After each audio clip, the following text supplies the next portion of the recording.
कौन है लक्ष्मी राजवाड़े? आपके शब्द में जरा एक बार बता दीजिए। लक्ष्मी राजवाड़े भटगांव विधानसभा की बेटी है। लक्ष्मी राजवाड़े छत्तीसगढ़ की अब बेटी बन चुकी है। चुनावी कैंपेनिंग के दौरान ऐसा नहीं आपको सुनने को मिलता था कि वो कहाँ जीत पाएगी, छोटी सी बच्ची है? जी बिल्कुल, ऐसी चर्चाएं होती थी। और क्योंकि राजनीतिक क्षेत्र में तो हर तरीके के बात होते हैं। जब फोन आया मंत्रिमंडल में शामिल होने के लिए, उस समय मुंह से कुछ आवाज निकल पाया आपके? सीएम साहब का फोन आया, और फोन आया तो वो कह रहे थे कि लक्ष्मी जी आपको शपथ ग्रहण में आना है। उसी अब जाहिर नहीं कर पा रहे थे। पूर्व मुख्यमंत्री भूपेश बघेल जी खड़े होकर आप पे टिप्पणी की उन्होंने, और आपने जो जवाब दिया, एक बार वो जवाब जरा एक बार बता दीजिए। हमें कुपोषित कह रहे हैं, उन्होंने 5 साल बहुत खा लिया है, इसलिए उस साइड में बैठे हुए हैं। आप निवेदन करके धमकाते हैं लोगों को। जो काम नम्रता से हो जाए उसके लिए फिर वो सब बात तो आती ही नहीं है। 10 साल बाद 2033 में लक्ष्मी राजवाड़े कहाँ होंगी? सब कुछ काम पे डिपेंड करता है। अगर हमारा काम अच्छा है तो निश्चित तौर पे हम कहीं न कहीं अच्छी जगह पे रहेंगे, और हमारा काम अच्छा नहीं रहेगा तो हम अपने क्षेत्र में ही रहेंगे।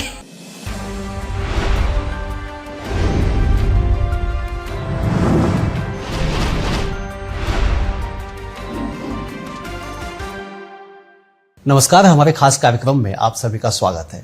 आज हमारे साथ चर्चा करने के लिए छत्तीसगढ़ की महिला बाल विकास मंत्री, युवा मंत्री लक्ष्मी राजवाड़े जी हैं, जिन्होंने पहली बार ही विधायक का चुनाव जीता, और न केवल चुनाव जीता बल्कि पूरे सरगुजा संभाग के 14 विधानसभा में सबसे ज्यादा लीड के साथ वो विधायक बनी, और विधायक बनने के बाद विष्णुदेव साय सरकार में उन्हें मंत्री पद दिया गया, मंत्रिमंडल में वो शामिल हुई।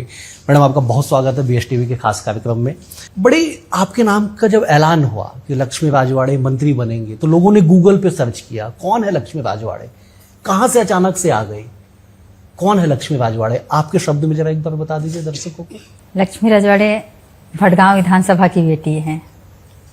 लक्ष्मी राजवाड़े छत्तीसगढ़ की अब बेटी बन चुकी है। और लक्ष्मी राजवाड़े का पहचान एक छोटे से गांव से स्टार्ट हुआ, और ग्राम बीरपुर की रहने वाली है लक्ष्मी राजवाड़े, और मिडिल परिवार से आती है लक्ष्मी राजवाड़े। अपने राजनीतिक कैरियर में अपने परिवार के सहयोग से जनपद सदस्य का चुनाव, जिला पंचायत का चुनाव, और संगठन में कोषाध्यक्ष से लेके महिला मोर्चा की मंडल अध्यक्ष से लेके महिला मोर्चा के जिला अध्यक्ष का दायित्व संभालते हुए आज लक्ष्मी राजवाड़े छत्तीसगढ़ की बेटी बन चुकी है। आपने सोचा था कि इतने कम उम्र में आपको विधानसभा का टिकट मिल जाएगा? इस उम्र में तो लोग तय करते हैं कि करना क्या है आगे। बिल्कुल नहीं, हालांकि कहीं ना कहीं संगठन का दायित्व था, और छोटे छोटे स्तर पे अपन चुनाव लड़ते आए थे, तो उसी तरीके से अपन फील्ड में काम कर रहे थे। और काम करते करते ही ये उम्मीद नहीं था कि टिकट मिल ही जाएगा। हालांकि थोड़ा सा प्रयास था, लेकिन बहुत सारे लोग रहते हैं, और सोचे कि शायद अगर नंबर लग जाता है तो एक छोटा सा पहल ही था कि नहीं, प्रयास करते हैं, मिल जाए तो ठीक है, नहीं मिले तो वैसे भी जनता का सेवा करना ही है। कभी उम्मीद नहीं था, लेकिन संगठन ने विश्वास जता के दिया, और संगठन के विश्वास पे खरे उतरे। संगठन ने विश्वास जताया, आपको विधायक का टिकट दे दिया। पारसनाथ राजवाड़े को आपने पटकनी दे दी। 10 साल के विधायक थे, सीनियर लीडर कांग्रेस के, कैसे संभव हो पाया? जनता का आशीर्वाद, सही बताऊं तो जनता का आशीर्वाद मुझे शुरू से ही मिला। जनपद सदस्य का चुनाव भी लड़ी तो 19 प्रत्याशी में, और मेरा खुद का वोट नहीं रहने के बावजूद भी जनता का आशीर्वाद मिला, और मैं दूसरे क्षेत्र से चुनाव जीत के दिखाई। मतलब वहां की जनता स्वीकार की मुझे, दिखाई नहीं जनता। अच्छा, अपना क्षेत्र छोड़ के दूसरे क्षेत्र? हाँ, वहां की जनता ने स्वीकारा मुझे बेटी के तौर पे, बहू के तौर पे। जिला पंचायत का चुनाव लड़ी, उसमें भी अपना गांव, जब सीमांकन हुआ तो अपना गांव कर रहे थे, तो उस टाइम जुड़ा हुआ था, लेकिन वही राजनीति आड़े आ जाती है तो अपना गांव को कटवा दिए। तो मेरा खुद का वोट उसमें नहीं था, उसके बावजूद भी जिला पंचायत के 15 सदस्य हैं, और 15 सदस्य में सबसे ज्यादा वोट से स्वीकार किया क्षेत्र क्रमांक 3 के क्षेत्रवासियों ने और मुझे वहाँ का जिला पंचायत का सदस्य बनाया। जब आप चुनाव लड़ रही थी, छत्तीसगढ़ में कांग्रेस की सरकार थी, एक बड़े बहुमत के साथ 71 सीटों के साथ 90 में से कांग्रेस की सरकार चल रही थी। पारसनाथ बड़े मंत्री, बड़े नेता कांग्रेस के। चुनावी कैंपेनिंग के दौरान ऐसा नहीं आपको सुनने को मिलता था कि वो कहाँ जीत पाएगी, छोटी सी बच्ची, ऐसा टाइप की बातें? चर्चाएं तो बहुत होती थी। जी बिल्कुल, ऐसी चर्चाएं होती थी। और क्योंकि राजनीतिक क्षेत्र में तो हर तरीके के बात होते हैं, और वाकई बताऊं तो छत्तीसगढ़ में सबसे कम उम्र की महिला भी हूं। और जब टिकट फाइनल हुआ उस टाइम काफ़ी ज़्यादा विरोध भी हो रहा था और लोग बोल रहे थे कि नहीं जीत पाएगी, नहीं जीत पाएगी। लेकिन पता नहीं, भगवान का आशीर्वाद था। और 3 महीना पहले जो टिकट फाइनल किए थे, जनता के बीच में लगातार बनी रही और वो स्नेह मिलता रहा। मैं क्षेत्र में जाती थी तो उनके स्माइल से ही, क्षेत्रवासियों के स्माइल से ही पता चलता था कि नहीं, आशीर्वाद मुझे मिल रहा है। 44,000? हाँ, इसलिए अंदाजा ये लगाई कि नहीं, इतने खुशी के साथ स्वीकार कर रहे हैं तो जीतना तो तय है। लेकिन ये पता नहीं था कि सरगुजा संभाग में 14 सीट में सबसे ज्यादा वोट से जीतूंगी, ये विश्वास नहीं था। लेकिन वहाँ की जनता ने बहुत अच्छे से स्वीकार। 3 दिसंबर समय लगभग 2:30-3 बजे के आसपास में तय हो गया था कि आप जीत गई चुनाव, लगभग 44-45 हजार वोटों से। कैसा महसूस हुआ उस समय? रोंगटे खड़े हो गए होंगे, पैर के नीचे ऐसा लग रहा होगा कि जमीन ही नहीं है। जी बिल्कुल, क्योंकि छोटे से लेके धीरे धीरे क्योंकि वो पल ऐसा था कि खुशी के साथ आंसू तो बहना, बिल्कुल स्वाभाविक सी बात। हाँ, बहना तय था। इतनी बड़ी उपलब्धि इतने कम समय में, परिवार का साथ, जनता का साथ, तो मेरे लिए तो एक तो चमत्कार ही था। कभी कल्पना नहीं की थी वो उस जगह पे पहुंचे, तो एक चमत्कार के रूप में मैं देखती हूँ कि बहुत ही अच्छा रहा। वहाँ की जनता, जब वहाँ गए थे, जब काउंट हो रहा था, तो जैसे ही इतने अंक से पीछे, वैसे जब काउंट होना स्टार्ट हुआ तो शुरू से ही अपन आगे बढ़े। हाँ, आगे बढ़ते गए, एक जगह भी पीछे नहीं आए कि इस मंडल से अपन माइनस उतरे हैं। बढ़ते गए तो लोगों को विश्वास हो गया कि हम जीत रहे हैं, भारी मतों से जीत रहे हैं।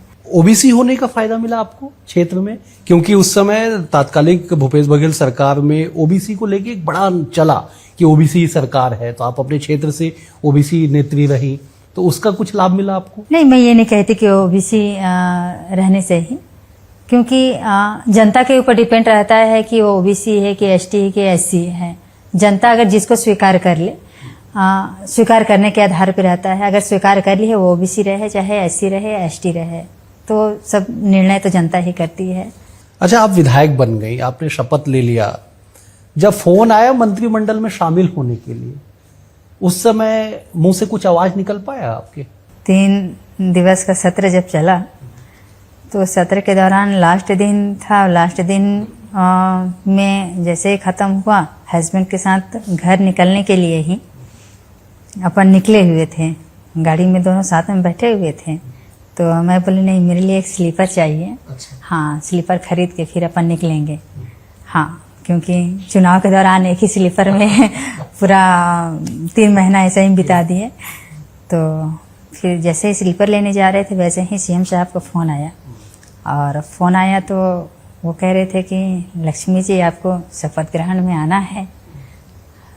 तो खुशी अब जाहिर नहीं कर पा रहे थे। मैं वही पूछा कि मुंह से आवाज निकल 5-10 सेकेंड शुरुआत में खुशी जाहिर नहीं कर पा रहे थे। अब उन्होंने कहे के तो रख दिया, लेकिन मेरे बगल में मेरे जीवन साथी थे, क्योंकि सुख दुख के साथी तो वही थे। और आज जिस स्थिति पे पहुंची हूँ, उन्हीं के कारण पहुंची हूँ। क्योंकि जब तक एक पति का साथ, एक परिवार का साथ नहीं मिल पाता है, तब तक महिलाएं आगे नहीं बढ़ती हैं, शादीशुदा महिलाएं खासकर। तो परिवार का साथ, पति का साथ, जो हर लेवल पे मुझे सिखाने का प्रयास किए, कैसे करना क्या है, समाजी स्तर पे कैसे रहना है, मतलब एक बच्ची की तरह मुझे उंगली पकड़ के चलना सिखाया।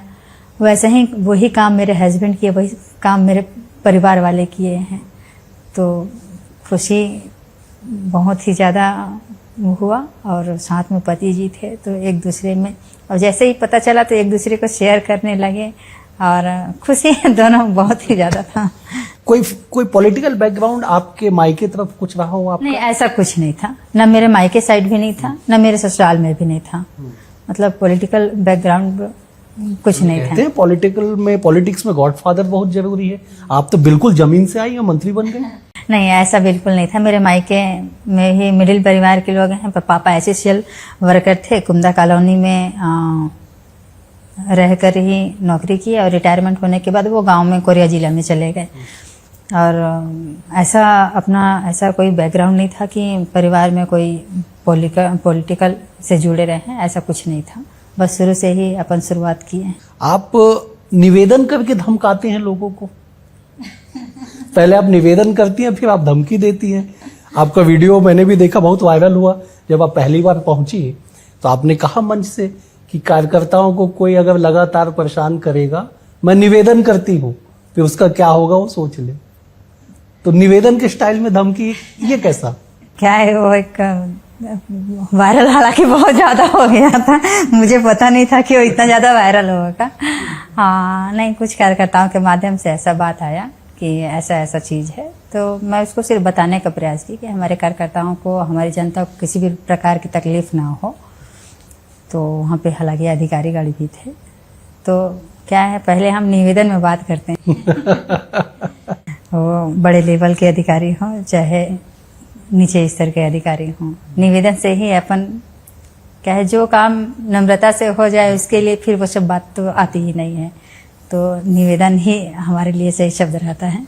उसी वीडियो का एक लाइन था कि आप लोग को लगता होगा कि मंत्री बहुत सीधी सादी सी है, चाहे जैसा काम करवा लो, लेकिन आपकी गलतफहमी है। तो गलतफहमी दूर हुई कि नहीं लोगों की? कुछ रौद्र रूप आपने दिखाया कि नहीं दिखाया? परिस्थिति पे डिपेंड करता है, सिचुएशन पे डिपेंड करता है। हमको कहाँ वही बात आ गया कि निवेदन अगर निवेदन से नहीं मानते हैं तो वहाँ पे थोड़ा सा रौद्र रूप दिखाना पड़ता है। विधानसभा में आप बोल रही थी, आपके विभाग के सवाल लगे हुए थे। पूर्व मुख्यमंत्री भूपेश बघेल जी खड़े होकर आप पे टिप्पणी की। उन्होंने कहा कि मंत्री को देख के लगता नहीं है कि वो कुपोषित नजर आती हैं। फिर आप 10 मिनट बाद आप खड़ी हुई अपनी बारी में और आपने जो जवाब दिया, एक बार वो जवाब जरा एक बार बता दीजिए, फिर उस पर चर्चा करें। हालांकि विधानसभा की बात करूं तो पूर्व सीएम भूपेश बघेल जी ने मुझे कुपोषित कहा।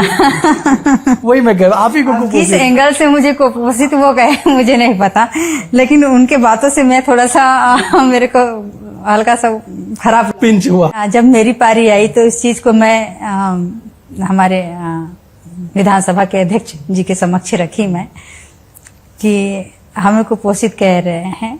उन्होंने 5 साल बहुत खा लिया है, इसलिए उस साइड में बैठे हुए हैं। हाँ, तो बात को मैं भी कही वहां पे। उसका रिएक्शन भी हुआ कि बेवजह वो बहिर्गमन कर गए, आपके जवाब से संतुष्ट ना होके। उसी का रिएक्शन था वो। जो जानकार कहते हैं कि बॉस, जो रिएक्शन हुआ विपक्ष की ओर से, बहिर्गमन हो गया। हाँ, दूसरे बार लास्ट दिन क्वेश्चन लगे हुए थे, तो ऐसा मुझे भी सुनने को आया। कहीं ना कहीं सेकेंड दिन मेरा जो जवाब मैं पूर्व सीएम को दी थी, उसी का थोड़ा सा उनको था। हाँ, कि उन्होंने मेरे सवाल पे बाहर जाने के लिए वो विधानसभा में ऐसे किए कि उनके बातों से संतुष्ट नहीं है। अध्यक्ष जी ने संरक्षण दिया आपको। भावना वोरा आप ही की पार्टी की विधायक हैं, वो खड़ी हो के बोल रही थी आपके जवाब में, तो सीधे कहा कि लक्ष्मी जी बहुत अच्छा जवाब दे रही, आप बैठ जाइए। तो ऐसा संरक्षण जब विधानसभा अध्यक्ष का मिलता है तो कैसा महसूस होता है? जी, बहुत ही अच्छा। और हमारे तो विधानसभा के अध्यक्ष बहुत ही अच्छे हैं, जो सभी को एक समान देखते हैं। और कहीं ना कहीं हम तो अभी सीख रहे हैं, तो संरक्षण भी मिलता है, अच्छा मिलता है। तो उसके लिए तो उनको धन्यवाद देती हूँ, और ऐसे ही आगे भी संरक्षण मिलता रहे। आपके पास महिला एवं बाल विकास विभाग आया, बड़ी चुनौतीपूर्ण विभाग है आपके पास, क्योंकि बस्तर से लेकर सरगुजा तक धरातल पे आपके विभाग की योजनाओं को पहुंचाना है। भौगोलिक स्थिति आप जानती हैं, कैसे इन चुनौतियों से पार पाएंगे आप? क्या विजन है आपका? लक्ष्मी राजवाड़े का विजन क्या है इस विभाग को बेहतर करने के लिए? मैं सोचती हूँ कि मेरा जो विभाग है अगर समाज सेवा के क्षेत्र में देखें तो यही वो विभाग है जो बच्चे, महिला और बुजुर्ग तीनों आता है। तो इससे बड़ी सौभाग्यशाली तो मैं समझ ही नहीं सकती कि मेरे अलावा कोई है। क्योंकि हम अगर अपने जीवन में देखते हैं तो बच्चा, जवान, बूढ़ा, जिसे जीवन में उतारने का पूरा प्रयास रहता है कि अगर हम इन तीनों का अगर अच्छे से सेवा कर लें तो हम जीवन को बहुत अच्छे से जी लेते हैं। तो मेरे विभाग में है और मुझे इनका प्रतिनिधित्व करने का अवसर मिला है। तो थोड़ी सी चुनौती तो है, लेकिन मैं मानती हूँ कि इसको मैं बहुत अच्छे से निभाने का प्रयास करूंगी। क्योंकि रही बात बच्चों की, और बच्चों की है तो वो छोटे स्तर के बच्चे से लेके 6 साल तक के बच्चे, जिसे आंगनबाड़ी केंद्रों में पढ़ाया जाता है, पढ़ाई के माध्यम से बहुत कुछ सिखाया भी जाता है। हम उन्हें पोषण आहार के तहत बहुत कुछ दिया भी जाता है उनके मानसिक डेवलप के लिए। रही बात महिलाओं की, महिलाओं को सशक्त करने के लिए हमारी सरकार बहुत सारी योजनाएं ऐसे ला रही हैं और हमारे घोषणा पत्र के आधार पे महतारी वंदन योजना, जिसे आज 1000 रुपये जो महिलाओं को मिल रहा है, ग्रामीण क्षेत्र की महिलाएं बहुत ही ज्यादा खुश हैं। और महिलाओं के सशक्तिकरण के लिए उनके स्वावलंबी हों, उसके लिए हमारी सरकार पहल कर रही है, हमारा विभाग पहल कर रहा है। और भी आगे हम महिलाओं को मजबूत करने के लिए स्वयं सहायता समूहों को ऐसा रोजगार उत्पन्न कराएं ताकि महिलाएं खुद काम करके उसे सशक्त हो पाएं। रही बात वृद्धाजन, मैं कुछ दिन पहले विजिट पे गई थी माना। हालांकि तकलीफ तो होता है कि ऐसे बच्चों को क्या हो जाता है जो अपने माँ बाप को वृद्धाश्रम तक छोड़ आते हैं। मतलब जो माँ बाप अपने बच्चों को, एक माँ जो गर्भ से लेके जन्म देते तक जिस पीड़ा को सहती हैं, हाँ, वो बच्चे उनको अनाथ आश्रम में छोड़ आ रहे हैं। और ये लक्ष्मी धन्य है जिनको उनकी सेवा करने का अवसर मिल रहा है। तो मैं तो अपने आप को सौभाग्यशाली ही समझ रही हूँ। कुछ दिन पहले माना में विजिट करने गई थी और मुझे ऐसा लगा कि इनकी थोड़ी सी, क्योंकि वहां रह रहे भी थोड़ा सा उनका मन 4 दीवारी के अंदर कैद हो जा रहा है, तो उनको एक जगह घुमाने भी तीर्थ यात्रा के तौर पे मैं ले गई थी। राजिम के कोई मंदिर स्थल है, मैं नाम शायद भूल रही हूँ उसका, हाँ, तो वहाँ वृद्धजनों को ले गई थी। महिलाएं काफ़ी ज़्यादा खुश भी थी वहाँ पे, कहना चाहिए। बाबूजी भी थे, अम्मा भी थी, तो बहुत ही ज़्यादा खुश हुए मैं ले गई थी उनको। तो उनके साथ मुझे समय बिताने का अवसर प्राप्त हुआ। आप भावुक भी हो गई थी, भले आपने नहीं बताया, लेकिन आप भावुक हो गई थी जब आप विजिट पे गई थी तो। हाँ, उनका पीड़ा देख के मुझे थोड़ा सा खराब लगा कि वो बच्चे उनको वहाँ तक पहुँचाने का काम किए हैं, तो इस चीज़ का तकलीफ मन में था। लेकिन उनकी बेटी बन के मैं उनका सेवा कर रही हूँ और इस विभाग में हूँ कि समय समय पे जाके उनको देख रेख करूँ और ऐसे ही कहीं कहीं पे घुमाने फिराने ले जाऊँ और उनकी वहाँ की जो व्यवस्था है, जो आश्रम की व्यवस्था है, उसको दुरुस्त कर पाऊँ ताकि उनको किसी भी प्रकार की समस्या ना हो। इसके लिए मैं बिल्कुल सही। आपने महतारी वंदन का जिक्र किया, एक ऐसा योजना आपके घोषणा पत्र में शामिल, एक ऐसा बिंदु जिस पे लगातार पहले सियासत हुई, कांग्रेस ने खूब सियासत की कि नहीं देंगे पैसा, नहीं मिलेगा। फिर उन्होंने कहा कि लोकसभा चुनाव के बाद बंद हो जाएगा। लोकसभा चुनाव भी बीत गया, अगस्त का महीना आ गया, 1 तारीख को आपने फिर से पैसा सरकार ने डाल दिया। क्यों इस पे इतनी सियासत हुई? ये सब भूल जाते हैं, कांग्रेस की सरकार रही वो शायद भूल जाते हैं, चाहे कांग्रेस के नेतागण भूल जाते हैं कि सरकार जो बनी है वो भारतीय जनता पार्टी की सरकार है। और ये सिर्फ कहती नहीं है, करके भी दिखाती है। हमारा एक नारा है कि हमने बनाया है, हम ही संवारेंगे, उस पे हम अमल कर रहे हैं। तो कांग्रेस का कार्यकाल और इन 7 महीने का कार्यकाल में आपको आप तो भाई अब मीडिया के माध्यम से जुड़े हुए हैं, तो आपको तो पूरी चीज जानकारी है। हाँ, तो 5 साल उनका कार्यकाल झांक ले और 7 महीने का हमारा कार्यकाल, भारतीय जनता पार्टी का कार्यकाल झांक ले, कितना अंतर इन कम समय में ही दिखेगा। वो कहाँ गया बेरोजगारी भत्ता, वो कहाँ गया 1500 रुपए वृद्धाजनों को देने की बात कही थी, शराबबंदी की बात कही थी, वो कहाँ गया उनका। हाँ, मतलब इतना घोषणा कर दिए थे कि खुद उन्होंने तो बेरोजगारी भत्ता 1 लाख समथिंग मिनिमम 1.5 लाख युवाओं को लाभ पहुंचाया, वो भी लास्ट समय में। लेकिन इन कम समय में हमने 70 लाख से अधिक महिलाओं को 1000 रुपए दिया है हर महीने वो भी दे रहे हैं, महीने के फर्स्ट तारीख को ही दे रहे हैं। तो हमारी सरकार तो इतनी अच्छा काम कर रही है, तो वो तो सिर्फ कहते भर है, और हमारी सरकार जो कहती है वो करके दिखाती है। शराबबंदी का आपने जिक्र किया, मतलब पिछली सरकार आखिरी समय में, मतलब मान के चले कि 2023 की शुरुआत में शराबबंदी का जब नाम लिया जाता था तो सरकार की ओर से कहा जाता कि साहब हम शराबबंदी नहीं, हम पूरा नशाबंदी कर देंगे, एक भी नशा नहीं रहेगा छत्तीसगढ़ में। क्या हुआ? घोषणा पत्र में था उनके कि शराब बंद करेंगे, और कहीं ना कहीं भारतीय जनता पार्टी की सरकार बनाने में महिलाओं की महत्वपूर्ण भूमिका रही है, क्योंकि ये वही महिलाएं थे जो कांग्रेस की सरकार बनाई थी, और कांग्रेस की सरकार ने ऐसा विश्वास उनको जता दिया था कि शराब बंद होगी तो महिलाएं उस चीजों से बाहर निकल के आएंगे, क्योंकि सबसे ज्यादा परेशान होती है शराब की वजह से तो वो महिलाएं होती हैं। तो विश्वास कहीं ना कहीं महिलाएं की थे कांग्रेस की सरकार पे, लेकिन वो सरकार विफल रही। और हमारी सरकार आते हमने क्योंकि वादा नहीं किया है, लेकिन हम ऐसे जागरूकता लाएंगे ताकि पूरी तरह से ग्रामीण क्षेत्र में शराब बंद हो, हम ऐसा कदम उठाएंगे। आप लोग 7 महीने लगभग सरकार को पूरा हुआ है, सरकार के कामकाज को लेके आपका अनुभव क्या रहा? आप पहली बार की विधायक मंत्री हैं, सीनियर लीडर्स बैठे हुए हैं, विष्णुदेव साय जी खुद मुख्यमंत्री हैं जो सांसद रहे, उसके बाद मुख्यमंत्री बने, प्रदेश अध्यक्ष रहे, कैसा अनुभव रहा मंत्रिमंडल का और सरकार के कामों को लेके? देखिए, हमारे लिए तो सब कुछ नया नया है,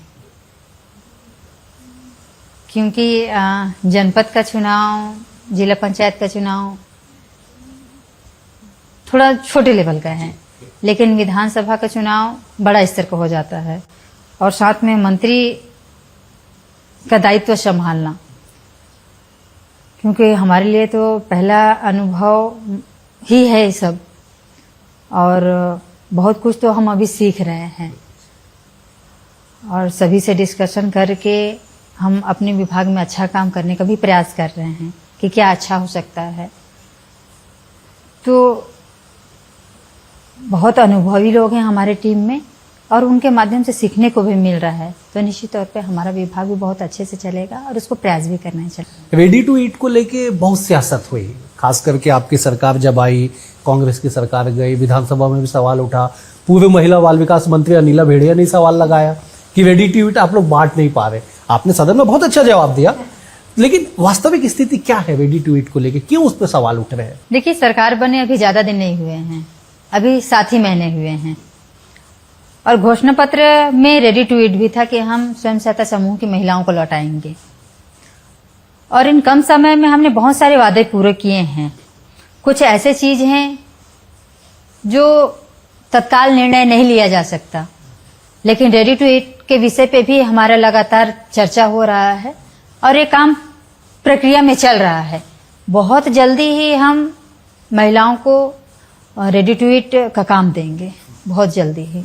आप धर्म कर्म पे बड़ा विश्वास रखती हैं, पूजा पाठ करती हैं आप।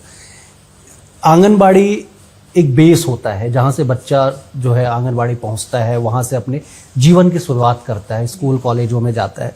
तो उस आधार को, बेस को मजबूत बनाया जाए, क्या कुछ योजनाएं आपके दिमाग में या कुछ प्लानिंग क्या चल रही होगी कि कैसे उनको थोड़ा सा बेहतर शिक्षा मिल सके, आंगनबाड़ी को और मजबूती प्रदान किया जा सके? देखिए, सबसे पहले तो आंगनबाड़ी के कार्यकर्ताओं को ट्रेनिंग के लिए हम विभाग को बोल रहे हैं, सेक्रेटरी को बोल रहे हैं कि इनका ट्रेनिंग हो, और ट्रेनिंग के माध्यम से आंगनबाड़ी कार्यकर्ताओं को ऐसा चीज हम सिखाएं जो वो जमीनी स्तर पे अपने अपने आंगनबाड़ी केंद्र पे वो संचालन करें, और संचालित करने के दौरान ही उन बच्चों को जो आंगनबाड़ी में पढ़ने, सीखने, खेलने, कूदने आते हैं, उनके मस्तिष्क में ऐसा कुछ भरें हम, ताकि गांव के लोगों को भी विश्वास हो कि आंगनबाड़ी में जो बच्चे आते हैं वाकई में अच्छा पढ़ाई लिखाई कर रहे हैं, अच्छे चीज सीख रहे हैं। इसके लिए हम डायरेक्टर को निर्देशित कर दिए हैं और आने वाले समय में हम आंगनबाड़ी को और बेहतर से बेहतर कैसे कर सकें, बच्चों को और अच्छी शिक्षा नीति के तहत हम कैसे उनके मस्तिष्क को कैसे हम डेवलप में ला सकें, इसके लिए हम प्रयास कर रहे हैं। अच्छा, एक सवाल ये है कि आप पहली बार की विधायक है, मंत्री बनी, 10 साल बाद 2033 में लक्ष्मी राजवाड़े कहाँ होंगी? क्या सोचते हैं आप अपने आप को लेके? अब ये तो कोई बता नहीं सकता कि लक्ष्मी राजवाड़े 10 साल बाद कहाँ देखते हैं आप अपने आप को? जिस हिसाब से आप तमाम बातें कह रही हैं, समाज सेवा, सरकार, योजनाएं, बहुत अच्छा आप बता रही है, कहाँ देखते हैं आप अपने आप को 10 साल बाद? देखिए, अब उतना लंबा तो नहीं बता सकती कि कहाँ रहूंगी मैं।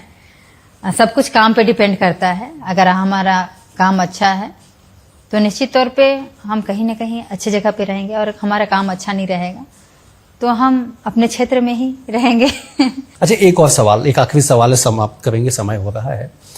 आप बड़े कम उम्र में आप मंत्री बन गई, विभाग में बड़े सीनियर अधिकारी हैं, कहीं वो बरगलाने की कोशिश तो नहीं करते आपको कि कुछ छुपा लिया जाए असलियत और अच्छा मैडम को दिखा दिया जाए? देखिए, उनके अलावा भी हमारे पास टीम है, उनके माध्यम से सब कुछ पता चलता है हमें। ऐसा अगर उनको लगता होगा कि नहीं, छुपा के बरगला के हम कुछ भी करा लें, तो ये संभव नहीं है। बहुत सारी चीज सामने आती है, उसको हम छानबीन करके ही उसमें हम काम करते हैं।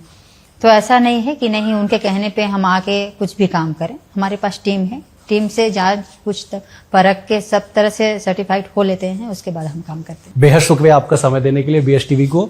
तो कुल मिला के ये कि तमाम सियासी गलियारों से होते हुए बेहद सामान्य परिवार से निकल के प्रदेश का मंत्री बनना अपने आप में एक बड़ी बात है। आज के अंक में इतना ही, अगले अंक में एक और सक्सेस से होगी मुलाकात। तब तक के लिए नमस्कार।